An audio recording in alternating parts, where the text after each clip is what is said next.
1976 1 center Canada coin. You live in Canada, or even the northern US, you've probably seen this coin 1,000 times. The 1976 Canadian 1 cent piece. To most people, it's a dead currency, something Canada officially stopped distributing in 2013. But here's the thing, the 1976 penny is currently caught in a perfect storm for collectors. It's old enough to be vintage, it's made of a metal that is skyrocketing in value, and there are specific versions of this coin that sell for hundreds of times their face value. Today, we're looking at the 1976 Canadian penny. We'll talk about its melt value, its historical connection to the Montreal Olympics, and the gem grades that turn a 1 cent coin into a triple-digit payday. Before we talk about rare errors, let's talk about the metal. If you find a 1976 penny, you aren't just holding 1 cent. You are holding a tiny bullion bar. Now, math might not be everyone's favorite subject, but check this out, at current copper prices, the raw metal in this coin is often worth double or triple its face value. While it is technically illegal in Canada to melt down legal tender for its metal content, this intrinsic value creates a floor for the price.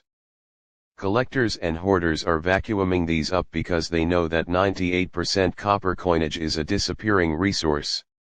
If you find a roll of 1970 SIXS, you've already won the inflation game.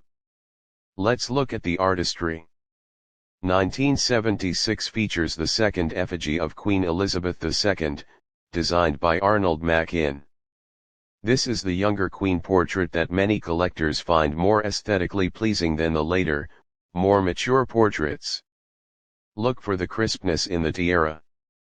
In 1976, the dies were often used quite heavily, so finding a coin with sharp hair detail is actually harder than you think.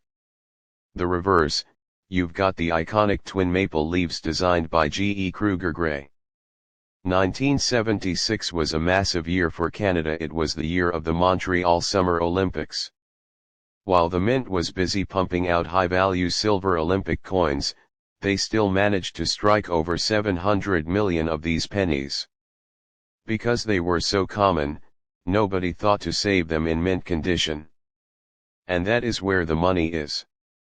Because 700 million were made, a regular, brown 1976 penny is only worth its copper value.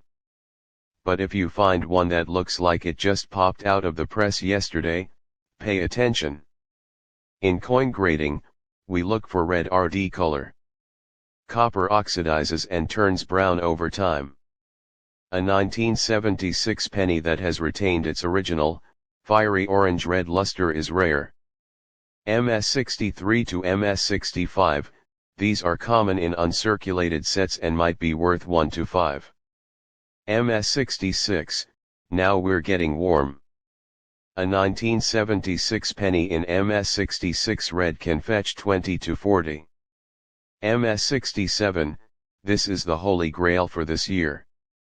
An MS67 red 1976 penny is incredibly difficult to find because of the soft copper being easily nicked in the coin bins.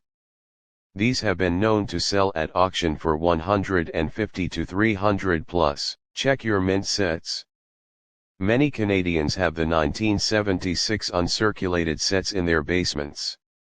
Those pennies are the best candidates for these high-grade prices. If you aren't a condition hunter, you should be an error hunter.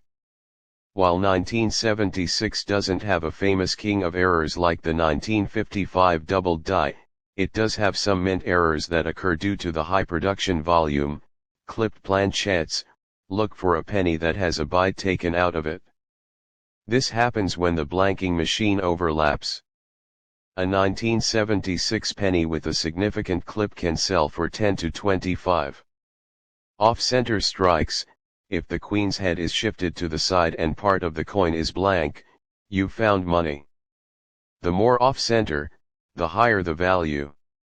Die deterioration doubling, you might see what looks like double letters in the word Regina.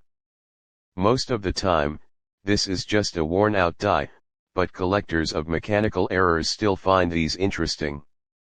So, is the 1976 Canadian penny going to buy you a new house? Probably not. But is it worth more than a cent? Absolutely. Between the rising cost of copper and the scarcity of high-grade red specimens, the 1976 penny is a fantastic entry point for new collectors. It represents a time when Canadian money was made of solid metal and had a weight you could feel in your pocket. Go find your change jar. Pull out every 1976 penny. If it's brown, keep it for the copper. If it's bright red and looks perfect, put it in a flip. You might just have a triple-digit coin on your hands. Would you like me to do a deep dive on the 1976 Montreal Olympic silver coins next? Let me know in the comments. Don't forget to like, subscribe, and keep your eyes on the copper. Happy hunting!